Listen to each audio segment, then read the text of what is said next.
Hello, hello, hello. Hey, Hi. everybody. How is everybody doing today? We're doing Doing very, well, very well. thanks. So we have to get today. We have Katherine and Kyle from Nature's Nectar. Super excited to have this conversation happening today on the mainstream. As always, we have Daniel Friedman, the CEO of Zengate, and myself, Theodore, hosting this podcast. And today we're very, very excited to have Kyle and Katherine with us. Katherine and Kyle, welcome to our show. Thanks for having Thank you us. for having us. We're excited to be here. Yeah, it's really exciting to have you on the show. Well, for myself, actually, I have selfish reasons, right? I have selfish reasons. So I've actually been reading quite a bit about honey production, African honey production from Barbados, actually, and different imports into the European Union and into the U.S. And I kind of wanted to talk to you about that today, amongst other things, of course. But I actually have been fascinated with honey as a commodity. Is it true that it never spoils? I mean, this is It's what I've true. heard. This.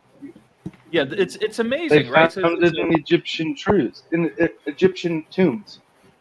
Yeah, but I mean, is it It's the like is only that? food product that will never spoil. Yeah, that's amazing. It, You would think that something like this, that's got sugar in it, that has all these different, parts in it, would eventually ferment or something like that. But it never spoils. It's amazing. It's an amazing product. yeah. So So what? I mean the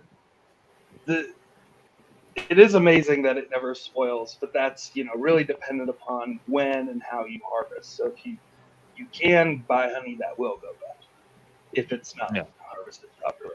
So yeah, there's If you try hard enough, it yeah, will. yeah, But yeah, if you do exactly. it the right way, it doesn't. Okay, yeah, that's fair. That's fair. Yeah. So So just to Theo, give. actually, why don't we get some input from you because Theo is, he has handled honey professionally, and so I think he's got a lot to say about this subject as well. Being a chef, yes, I'm a huge fan of honey. Grew up with Greek honey myself, so I do understand about quality, especially when I came here in the U.S. in the North America side of things. This is when I actually started really realizing that quality is a very big thing, especially in honey and all the other food products. But what I wanted to do is just to give a little bit of an intro about Nature's Nectar, and Katherine and Kyle as well for our audience. And then what I would like to do is maybe pass the mic so you can give us a little bit of your background, some more information, so everybody can get to know more about you. So Nature's Nectar works with communities and partners around conservation areas in Zambia to produce the most sustainable honey possible. It says that it's your aim to contribute towards the protection of wild areas while ensuring the sustained livelihoods of the immediate communities. The protection of these places is vital to the longevity of communities and conservation initiatives. So, this is not just honey. We're not just talking, hey, here we are, we're producing honey. There's a lot behind it. And I would love for us to unveil all of this into this conversation. So, Catherine, I would like to start with yourself. I know you're definitely not into the blockchain space, which is great.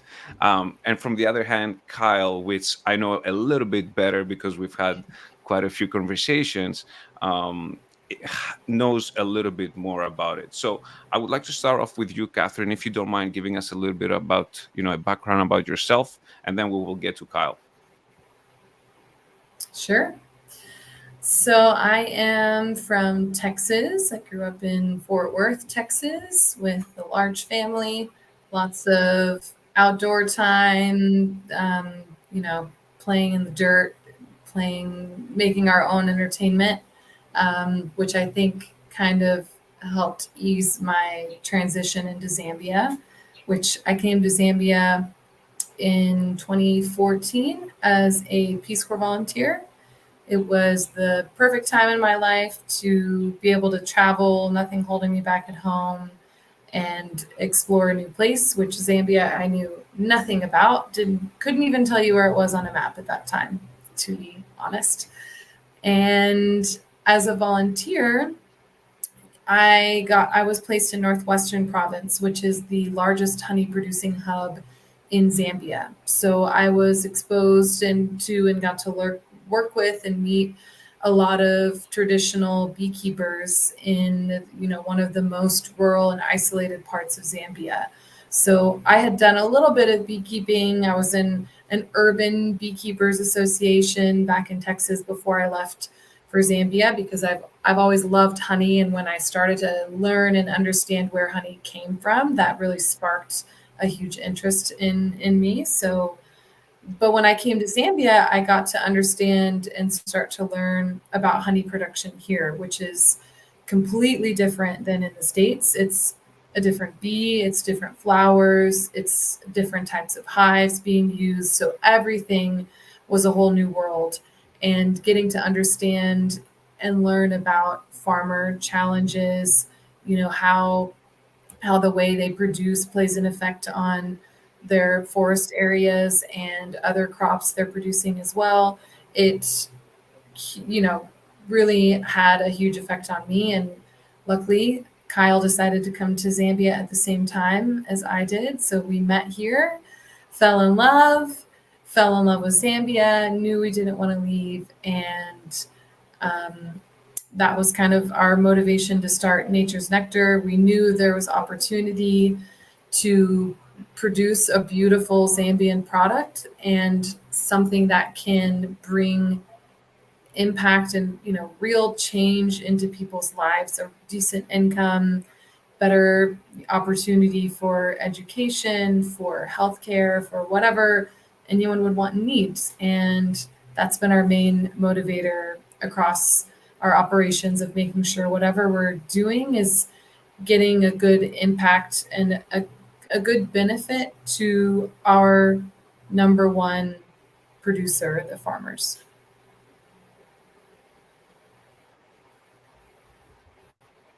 Thank you so much, Catherine.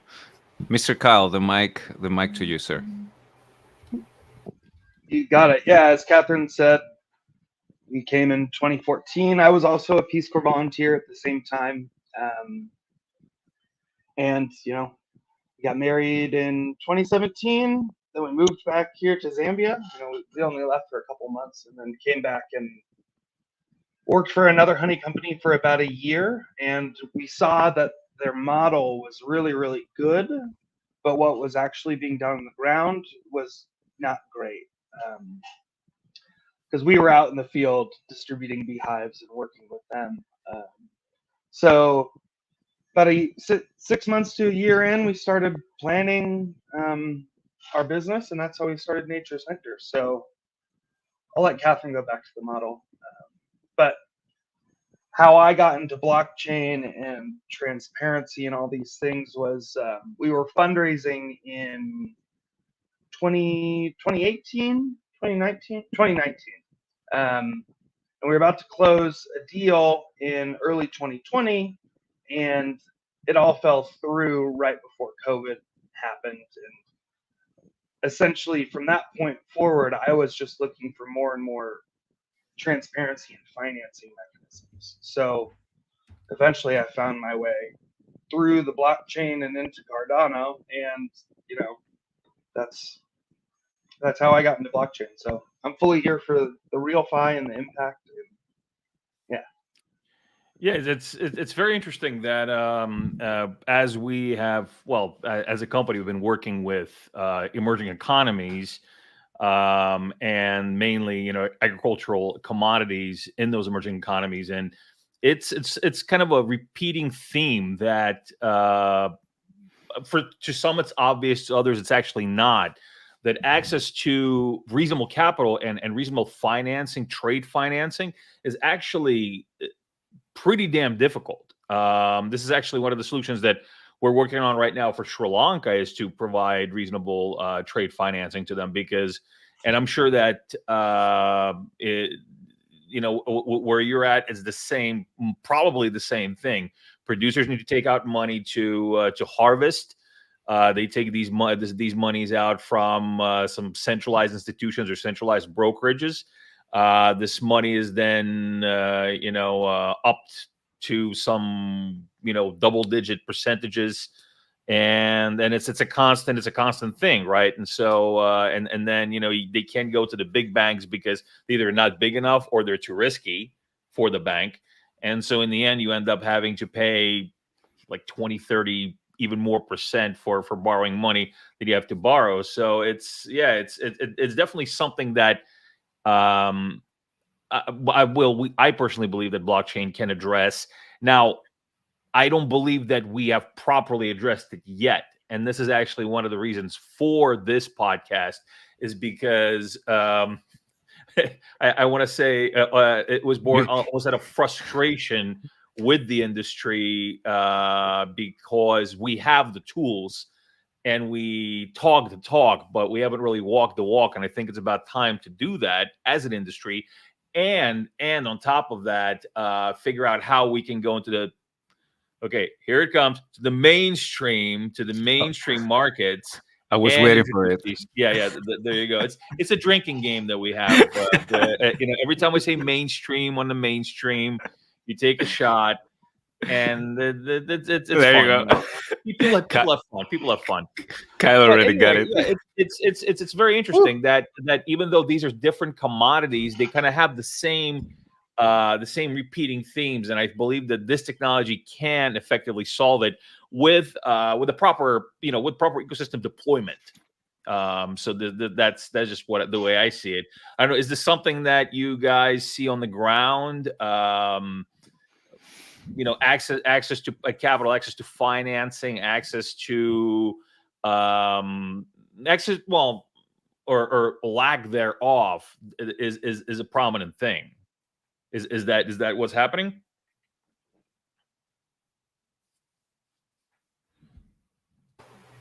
You want me to take that one, Kyle? Yeah. You're on mute, but I hear you. I think that You're that's the queen what that's bee. what you meant.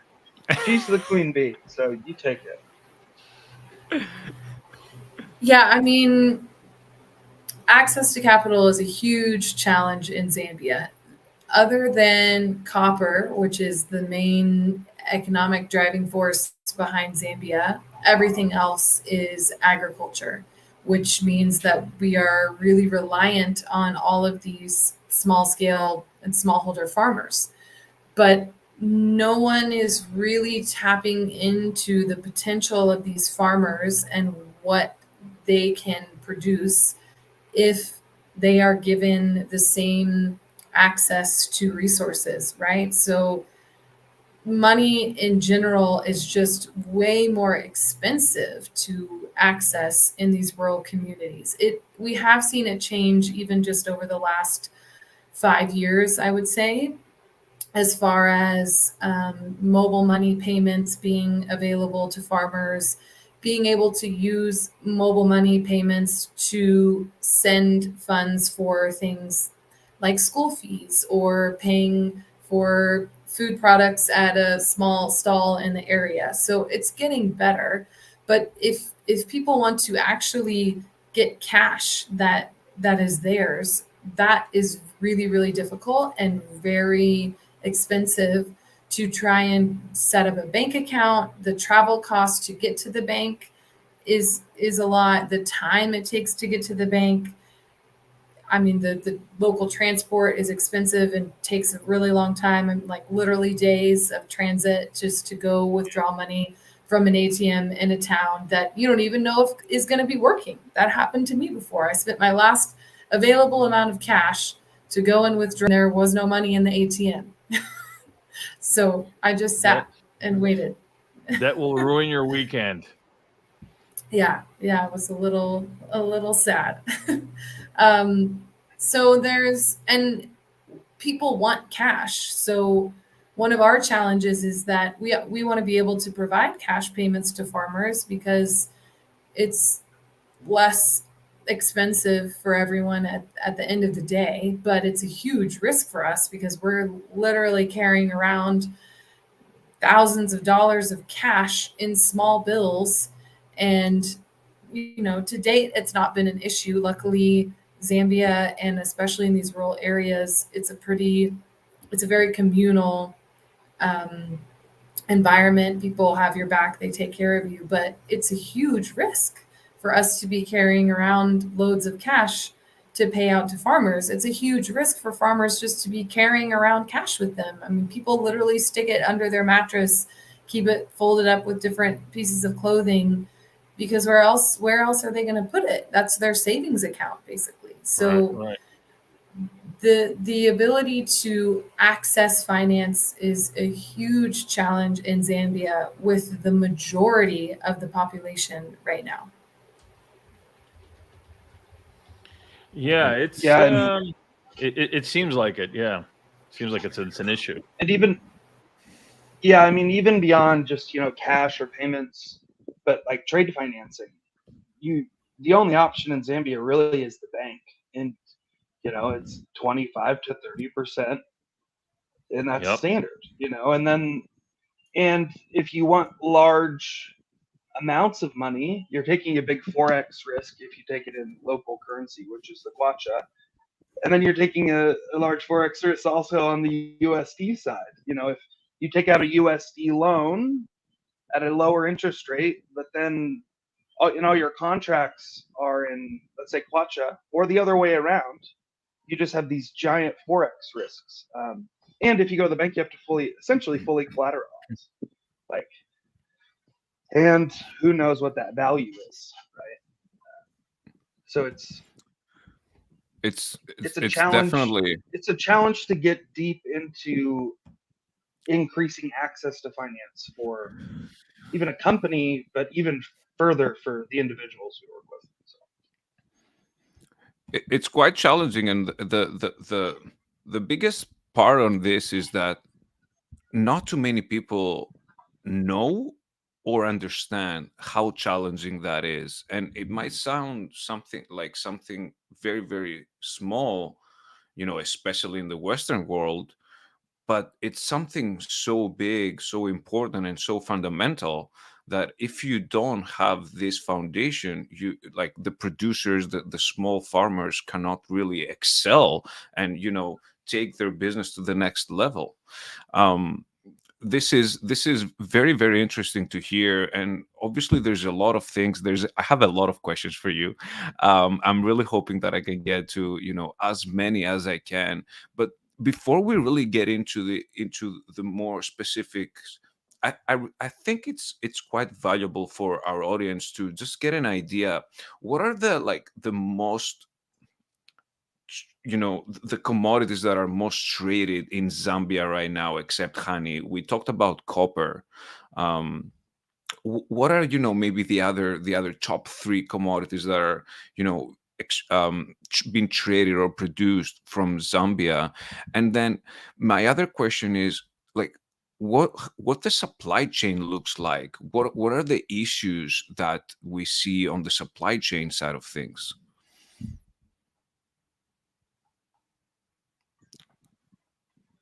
I Oh, can take that. So a lot of the commodities are a lot of minerals. So copper, Zambia is Africa's second largest copper producer after the Congo. There was just some big announcement about Bill Gates and AI, and they found this huge deposit in Zambia using this new AI exploration tool. and we know the demand for those things are going to increase. But then you go to ag. So soybeans are large, maize or corn, wheat is okay, or it's growing. It's not huge, but there is a big push for more and more farming, which it's a trade-off. We need to produce food to eat and live and bring down prices, let's say, but the other challenge is it's a lot of clear cutting of forests to turn into farmland, and so better and more transparent commodity pricing for existing farmers, can help bring them up without having to, let's say, clear another forest, or making that land more productive. So another commodity would be, let's say, carbon, like carbon credits or carbon offsets. If you apply as a soybean producer biochar, and it's mixed in the soil properly, you can build a carbon credit that adds value to your field and its productivity, but also, you can get paid for it, to help solve climate change. Where am I at Yeah, here? this is actually there's a lot of problems with the carbon, but yeah. Yeah, no. Sorry to Blockchain interrupt you, but this solve is that. actually a very interesting field here because carbon credits are it's a kind of a double-edged sword, right? Because on one hand, it is something that is got value and it's a positive thing. On the other hand, there's actually quite a bit of BS surrounding it, right? And a lot of issues that have to do with validity, with trust. So okay, so what do you think are the issues or are there issues with transparency, with the independent verification? Are there systematic issues with carbon credits that you want to talk about? And the second part is basically, well, okay, so if there are, how do we fix it?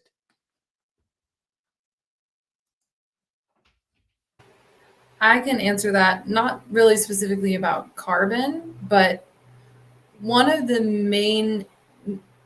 big motivator of why we wanted to start Nature's Nectar and set it up the way that we did was because we wanted to have proof of everything we're doing. One of the reasons we registered as a for-profit entity was because we saw that it's something that can be validated, that has accountability behind it, right? And we have to prove and show that it's working. With other NGOs, with the carbon world, you can kind of make up your own narrative and your own means of verification, your own means of proving what you did without much accountability behind it. So as far as how the way we do what we do, everything is traceable. Every beehive has a GPS location recorded behind it. Every farmer is registered on our system. We're not perfect by any means. There's a lot of mistakes that we've made and learned along the way and still have a lot more to learn. But I think the issue is that there's not real accountability and there's not real proof of claims that people are making. There's other producers in Zambia that are claiming the way that they produce is sustainable, and it's not, but they can say that story on their website and it's fine. Those are my thoughts. I know Kyle can talk about a lot more in the carbon space, and what that looks like, but I think just we need more support around people who are actually verifying claims. And then if a claim is not true, it needs to be taken down. We can't keep stating wrong information and false information.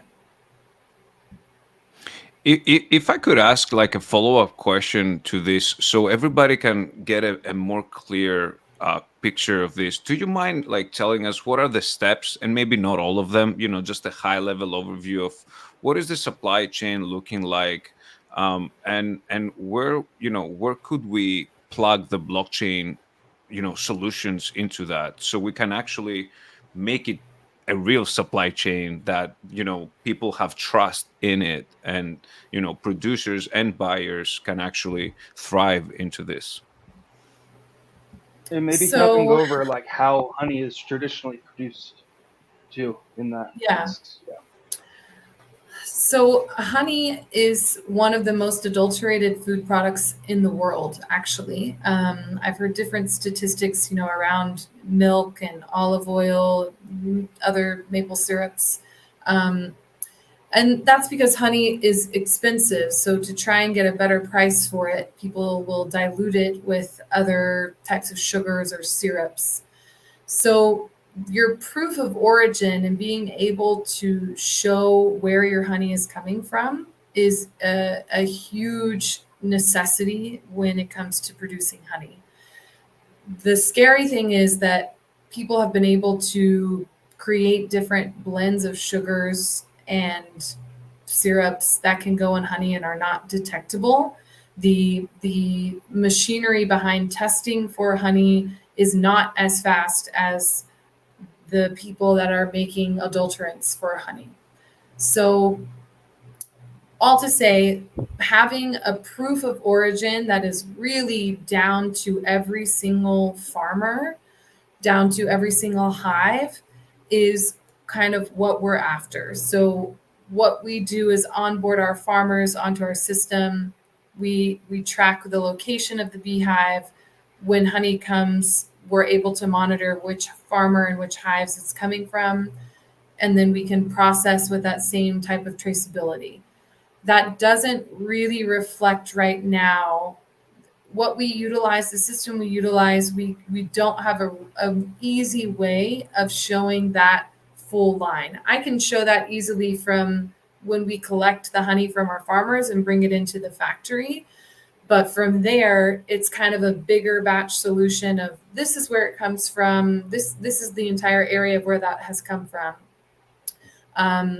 So I think blockchain can come into play there of having a better and easier system potentially of our traceability and how that can be reflected at the end product. This honey came from this region. We're working with this farmer. Here's an example of the farmer that produced and what they've gained by working with us.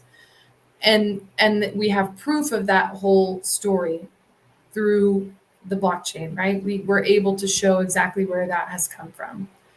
Kyle, I don't know if you want to add on to that a bit more.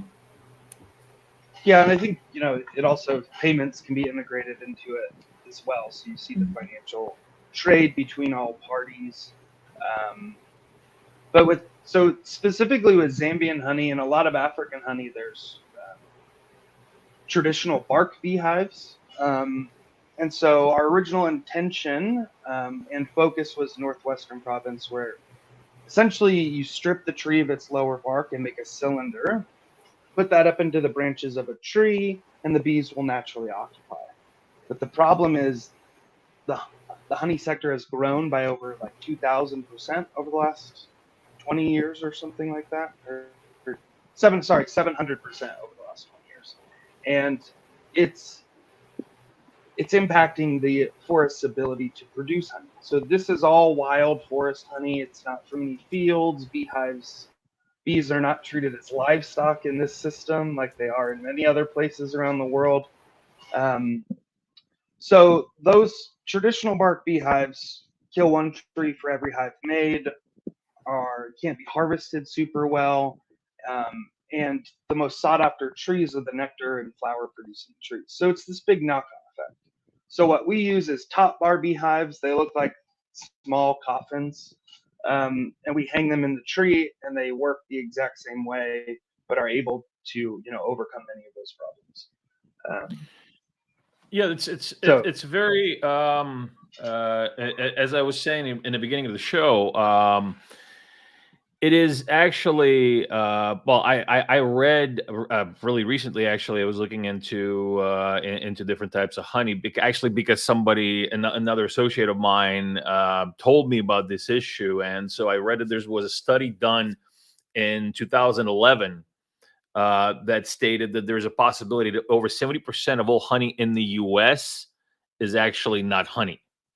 And I think the same goes for the EU and for the UK, and especially with these artisan and top shelf honeys as well. Uh, it's very possible that the bulk of people out there in developed countries have not tasted real honey. If that statistic is true, and again, I wanted to get your input on how true do you think it is. And I mean, of course, you are doing everything you can and will be doing more to make sure that the honey that you produce is the real deal, and it comes from, from beehive to the customer, in as an unadulterated way as possible. However, how do we start to fix that in the mainstream, in the big sector, right? I mean, over 70% is a huge amount. It's a huge amount of counterfeit. So I mean, what's going to do it? And I know it's not going to be an instant thing, right? Even with blockchain tech, it's not going to be an instant thing. It's going to take some time. But where do we start aside from technology? What else has to change?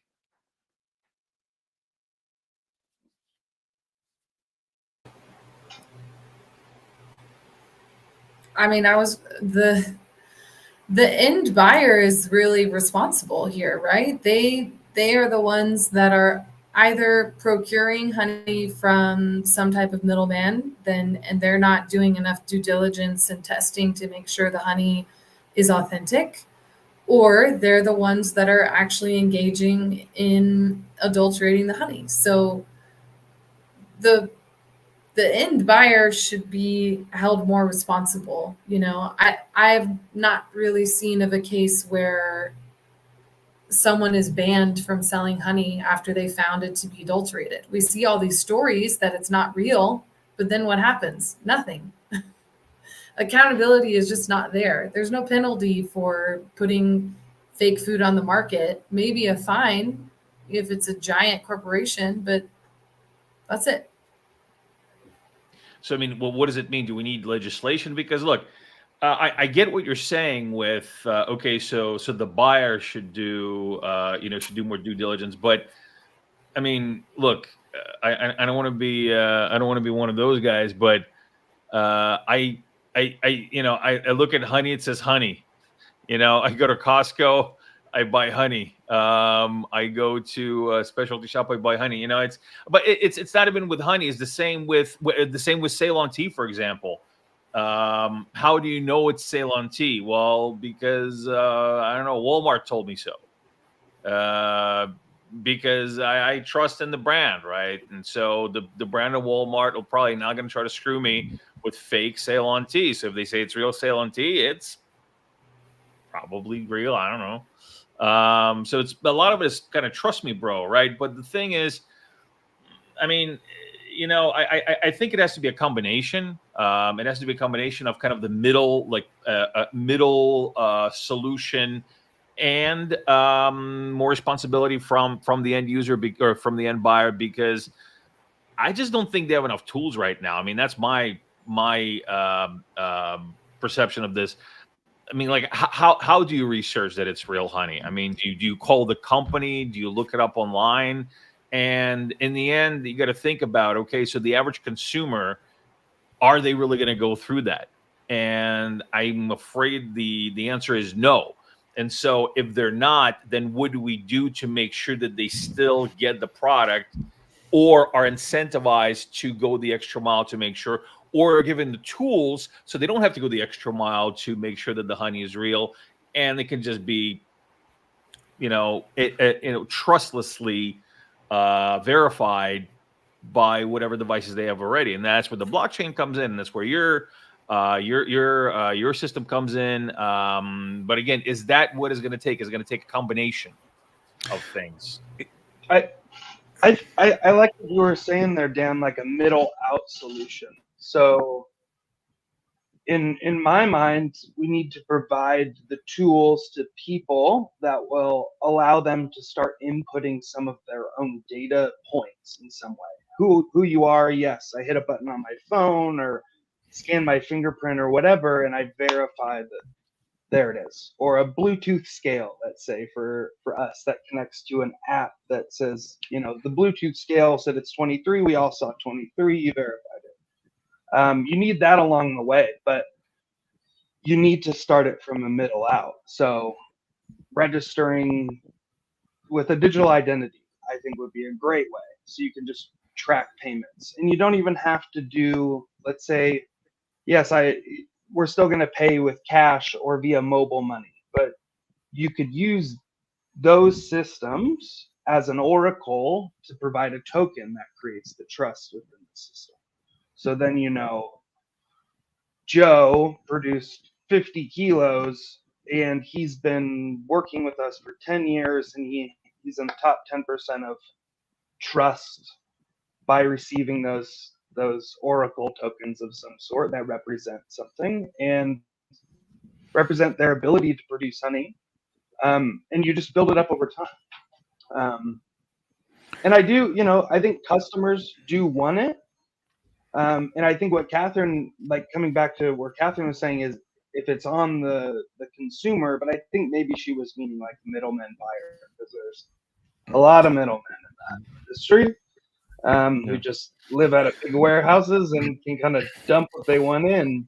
But if you can put a QR code on there that says, this jar of honey sequestered this much carbon, it provided this much of an income increase, and here's the full traceability, you can't forge that at that point, and then consumers will come to expect it. And I think they are. It's also going to be required, a lot of those things sometimes. And if it's also quite interesting. It's also quite interesting because, to Dan's point and to Catherine's point, Dan mentioned earlier, honey is honey, right? And that could go for any product.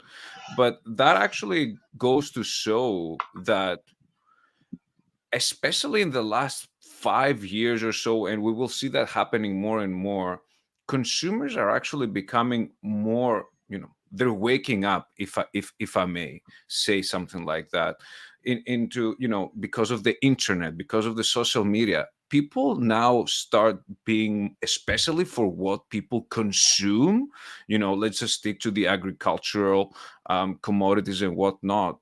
People are getting more aware. What is this that I'm eating? 10 years ago, you wouldn't even think about this. But now you start seeing that people are getting more educated.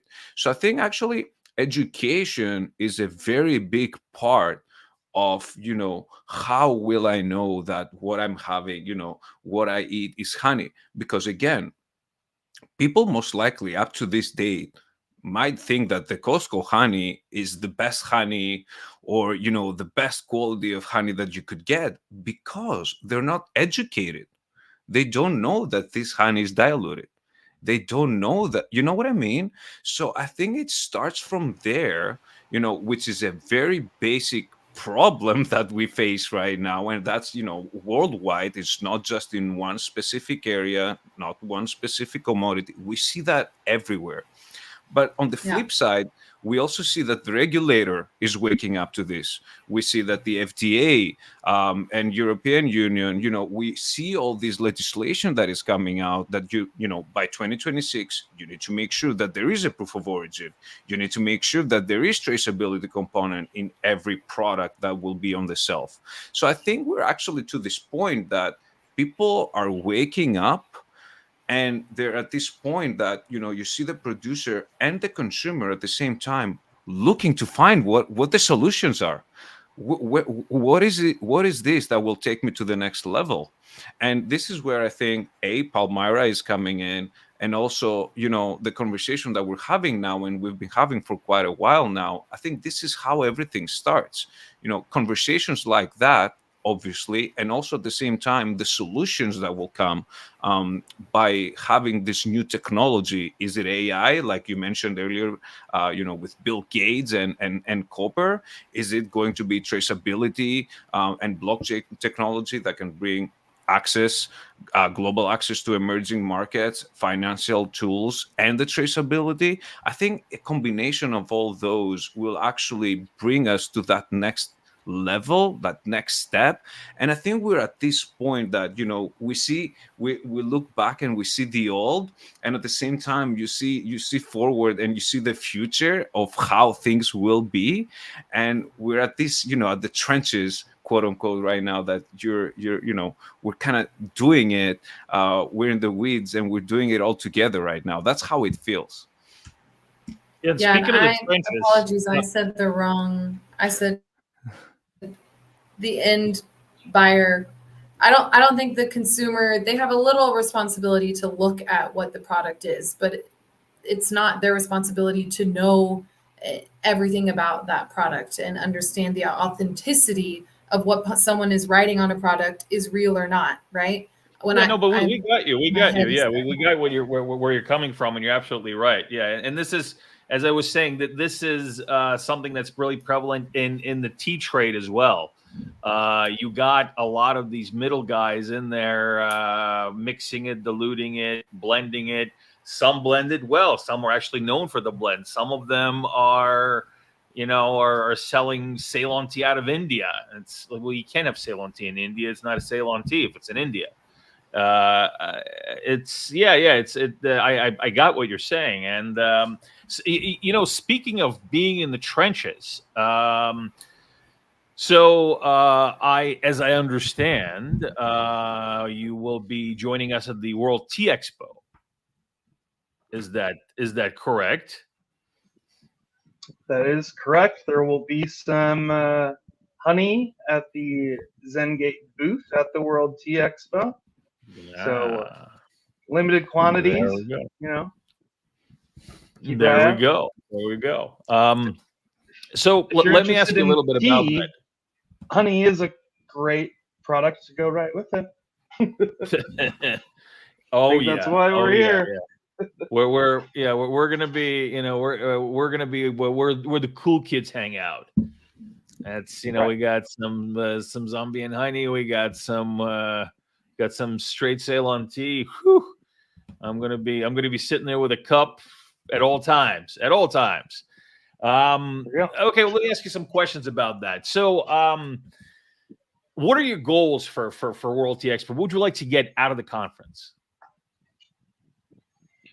So I think for, you know, the World Tea Expo is just a little bit more exposure into potential, you know, avenues for sales, essentially. With tea being that complementary product to honey, you know, it's a great way to maybe try and find some new customers that are interested in very specialty honeys, or some that want to use it as an ingredient of some sort in, let's say, a premix tea of some sort. I know that's probably not what, that's not Ceylon tea from Sri Lanka, but, you know, it's somebody will be selling it. And to, you know, see how we can get into that market. And yeah, Yeah. had No, something else it's my mind definitely is. a very good definitely a very good medium for kind of running into folks of all strokes in that particular, you know, in the food field, I guess, for the lack of a better word. Hey, Theo, what is an articulate way of saying foodstuffs field? Culinary in the culinary spectrum. You can There's the ticket. The culinary spectrum. I'm glad I thought of that. Yeah. And the culinary spectrum is the World Tea Expo is a great place to meet folks in a culinary spectrum. Yeah. So it's going to be awesome to have you there with us. Now, okay. So, what are some of, or are there any unique or innovative offerings that you're particularly excited about, specifically coming from the World Tea Expo or joining the World Tea Expo?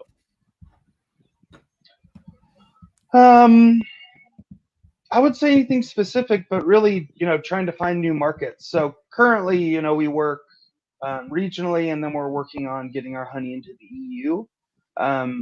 So if my guess is with the World Tea Expo, there will be world buyers, and being able to showcase, we have a product that will fit into the Zengate platform quickly that can be highlighted along with their tea. So most major food companies, right, don't focus on one product or two products. Once they're putting stuff out on the shelves, they're putting it out on the shelves.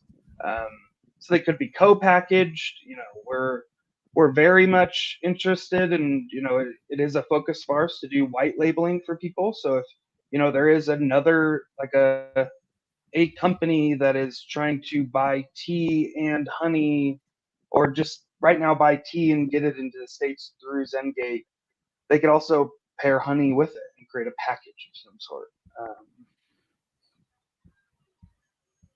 I just finding new people to help explore these avenues with, really. I think actually, I so last year was the first time that we went to the World Tea Expo, and we were kind of like, these, well, not that we were, but it felt like we were the weird guys in there, talking about technology stuff, where everyone is, showcasing their tea samples, amazing variety of tea, and obviously they had the bar and restaurant expo as well. Yeah, and then I got a giant bag of, literally just like a box of tea that I figured it out because I thought everybody was being generous, but they just didn't want to ship all that stuff back with them. They're just like, oh, here, this is really nice tea. Here's some more. I'm like, oh, thank you. Oh, this is amazing tea. I'm like, okay, and then I put it all in my bag, and I'm like 15 kilos over. I'm like, you need a second bag. Like, yes, that's what you're supposed to do. If you're going to a food show, hot tip: go on the last day right at the end, and you'll get a bunch of free stuff. Yeah, well, or another hot tip: if you don't want to take it all home with you, give it away on the last day. Or consume it. Give it away on the last day to people like me. They're just like, I've been in Japan too long. I can't say no sometimes. I just go like, oh, thank you. Oh, thank you. Oh, thank you. Oh, thank you. Yeah. That's going to cost me another $200 to get on the plane. Thank you. so really being there is something that will definitely, give us a lot of attention to the solutions that we're bringing and whatnot. But it's very, very interesting and exciting for this year because last year we were the, again, quote unquote, outsiders and weirdos, and this year we've actually been invited. To Dan is going to give a keynote around data, and traceability. So what I'm trying to say is that we already see these big change from the year ago. People are waking up, and people are being more warm into these traceability solutions, into better finance, tooling, and whatnot, and obviously access to global markets. With this year, and obviously we're very excited because you're sending samples as well, so we can actually showcase to everyone over there, A, your product, and B, what this platform can actually give to them as well, which is all the features that I brought up like 1 minute ago. There's quite a few topics that obviously I want to touch on. We might not have all the time to do, and there's also some nice comments that we get from our audience as well, which I would love to touch on. But before I do that, I want to make sure that we touch on two big topics, if you may, if you will. And the one is counterfeiting. The other one is deforestation and eco hives. And I would like to start with deforestation and eco hives because I know that's something that it's quite dear to you guys, and we've talked about it a lot. So I just want to ask you, how are you addressing the issue of deforestation in the beekeeping practices that you're doing? Great question. So traditional beekeeping in Zambia, the method that farmers do is they will strip the tree of its bark and then make a hollow log style type of hive. It's a tradition that is centuries old. It works well. It's something that has been passed down for generations, so it's broadly known and utilized. Because the honey demand has grown so much over the last 20 years in Zambia, farmers that maybe had one or two hives for their own home consumption now can have 100, 200, up to 500 or 600 hives a farmer, which means all of those hives is taking away an indigenous tree from the forest area. Those hives are just bark, so it's completely exposed to the elements. So they only last typically maybe 2 to 3 years on average. Some can last a little longer. So that means hundreds of thousands of hives are being replaced every 2 to 3 years to make more bark hives. That means every time you strip a tree of bark, I explain it would be like removing a giant chunk of your skin. The bark on the tree is what protects that tree. It completely dries it out when you remove a chunk of the bark like that from the tree. So it's killing that tree. Of course, that wood is then utilized once it's dried out completely, but it's another driver for deforestation. So one of our big motivators behind what we do is the type of hive that we utilize and making sure that it is not taking more from indigenous forests and that they can last a much longer amount of time compared to a bark hive. So we use pine that's produced in Zambia. We get the question a lot, well, that's still wood, that's still a tree. How is that any better? That's a good question. Pine can be grown at a much faster rate than a indigenous tree.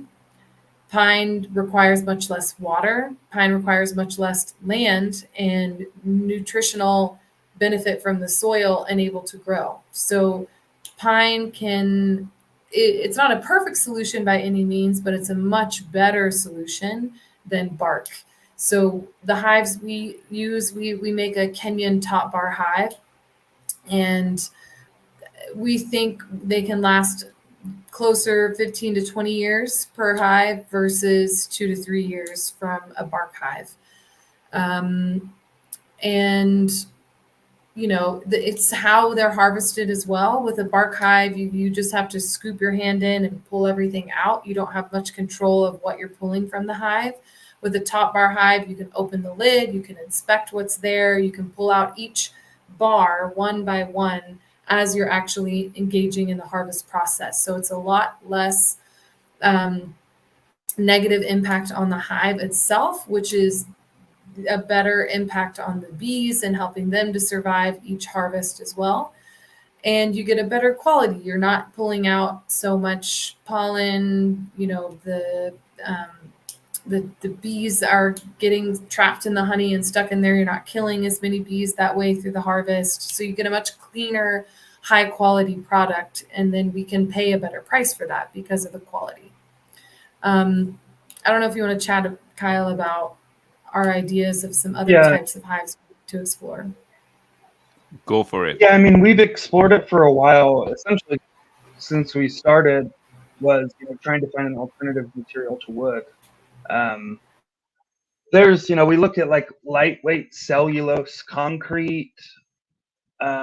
you can't get the weight down enough. Essentially, it's like really heavy at that point. It's like 35, 40 kilos. And then if you put another, let's say 30 kilos of honey in there and that falls, it's a big weight coming down from a tree. So we've been exploring other ways. Mycelium is something we've been looking at, trying to do, you grow mushrooms, be able to harvest mushrooms, and then use the waste mycelium to try and, press it into a hard mold.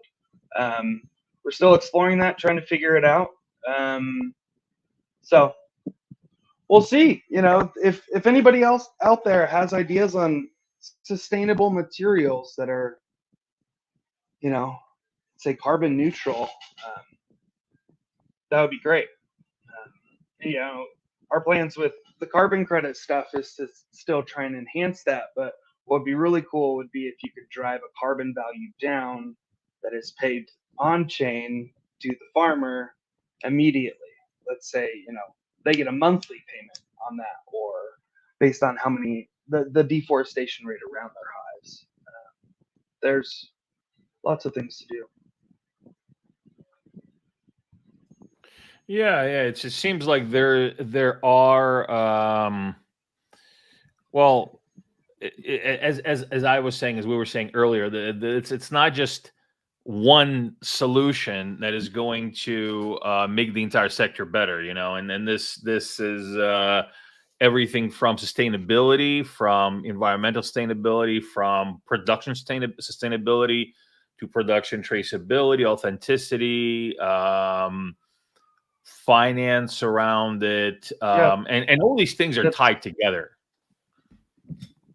Yeah, the finance is one thing I don't think we've talked about how blockchain can impact that too much. Is all of these farmers, these 3,000 small scale beekeepers we work with, they're producing either once a year or every 6 months, or 1.5 times a year. Let's say that. That's a regular annual thing. There needs to be an easy way for them to take that trust that they've built with us within Nature's Nectar and say, I produce this much, and take it to the bank or another financier, preferably not the bank actually, but somebody who will give them good terms and say, yes, you are valued. Here's better loan terms to build a house. Here's for your field or whatever. So those, driving it down to that self-sovereign identity where you own your data and you can sell it and use it as you wish. Nobody's cracked that code yet.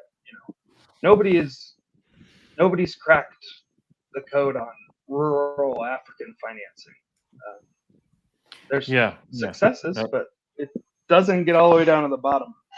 And I see this. I've been. Even with my work at IOG, before Zengate, we the IOG was trying to do a lot of things in Africa, and financing real fi. There's other companies in the Cardano ecosystem as well that are actually trying to handle different parts of the market, and it's not an easy market. It's just not. No. There are a lot of there's a lot of fragmentation, a lot of under digitization. Different countries have different levels of palatable legislation, if you know what I mean by that. Nobody. I agree with you completely. Nobody's been able to crack this code.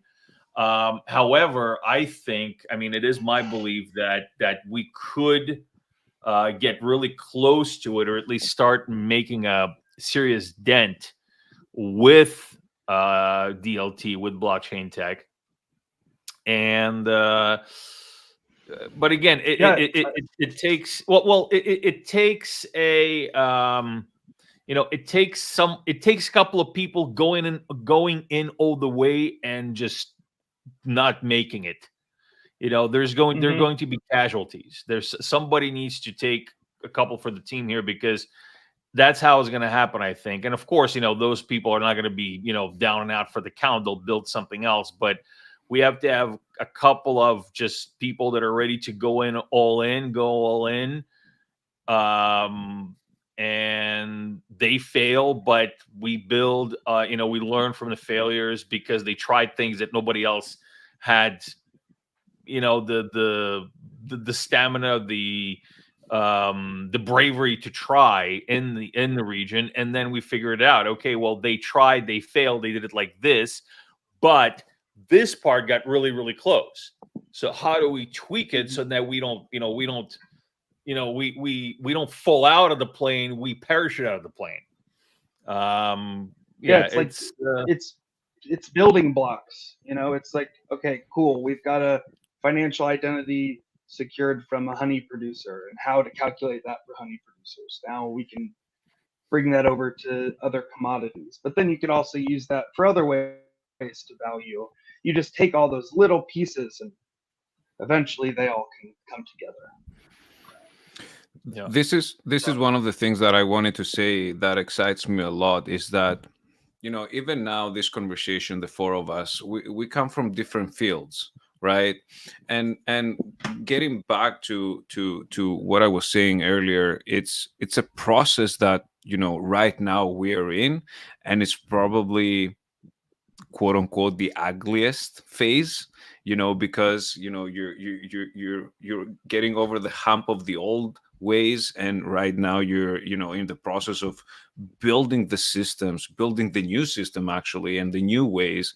And to Dan's point, somebody has to take the hit, and right now I feel personally that we are all taking the hit here together. This is why we have this kind of conversations, so more and more people can get educated about the problems that a specific region or a specific commodity such as honey and everything that comes with it. Because again, when people think about honey, they just think about the jar that's sitting on the shelf, but there's so much stuff that's happening before the jar comes to the shelf, from sustainable practices to the deforestation that we talked about, to finance, to supply chain. There's a lot of moving pieces that are really connected, and it's a great thing that there is we have the producer side of things that obviously are doing their best to start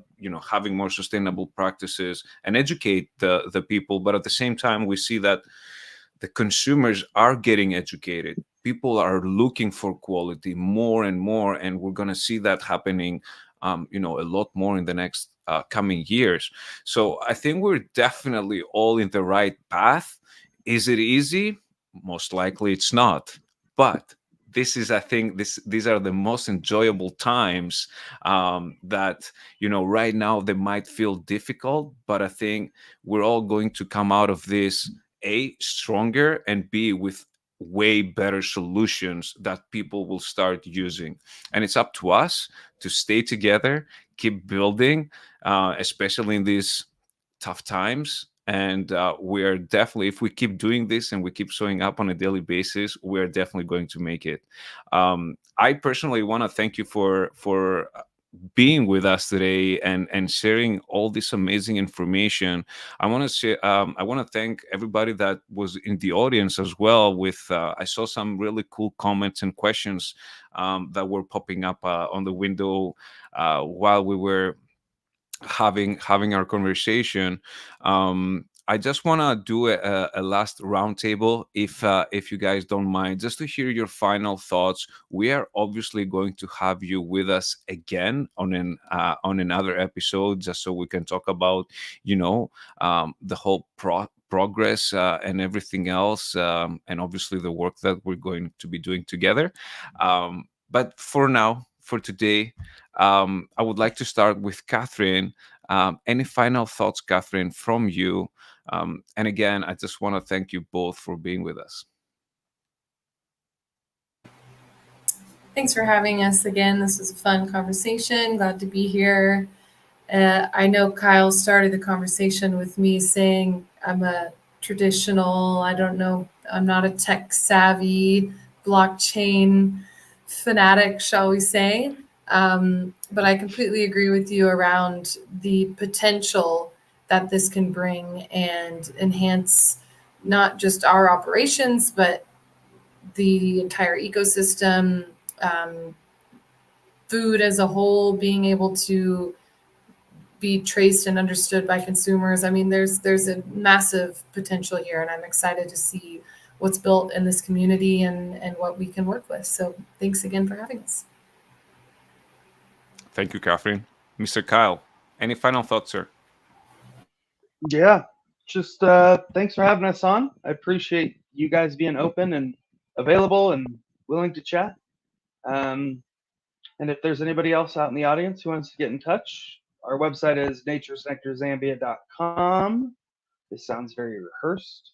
But yeah, if you want to really chat about anything, if you have any ideas on how to do honey blockchain stuff, if you have any ideas on how to impact small scale farmers or rural communities or anything, get in touch.